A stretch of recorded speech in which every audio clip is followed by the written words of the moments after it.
नमस्कार, माझं नाव आचार्य शिवाजी पवार आहे. मी वर्ग 7वी मध्ये शिकते. मी एक पुस्तक वाचले. त्या पुस्तकाचे नाव आहे श्रेष्ठ समाज सुधारक गोपाल गणेश आगरकर. या पुस्तकाचे लेखक आहेत लीला दीक्षित. या पुस्तकाचे प्रकाशन आहेत मधुर प्रकाश. या पुस्तकामध्ये खूप छान माहिती दिलेली आहे.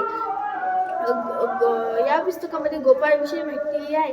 गोपाळची आई सरस्वती आणि त्याचे वडील गणेश हे दोघं खूप चांगले सुखी संसार जगू लागले.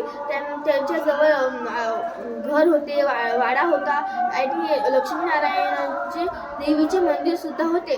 ते त्या मंदिरात जाऊन दररोज पूजा करत असत.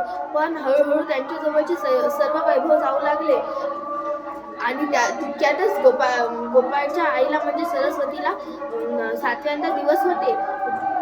त्यांना पहिले 3 मुली होत्या, पण त्या जन्मल्या वारल्या होत्या आणि 2 मुले होत्या आणि हे त्यांना 7व्यांदा दिवस होते. त्यांना काही दिवसानंतर एक मुलगा झाला. त्यांनी त्या मुलाचे नाव गोपाळ असे ठेवले.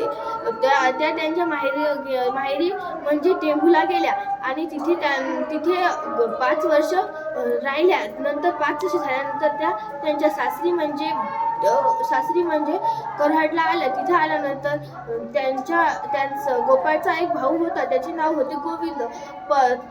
त्याला शिकण्याची इच्छा नव्हती, म्हणून त्याच्या आईवडिलांना वाटे की गोपाळला आपण शिकून खूप मोठे करायचे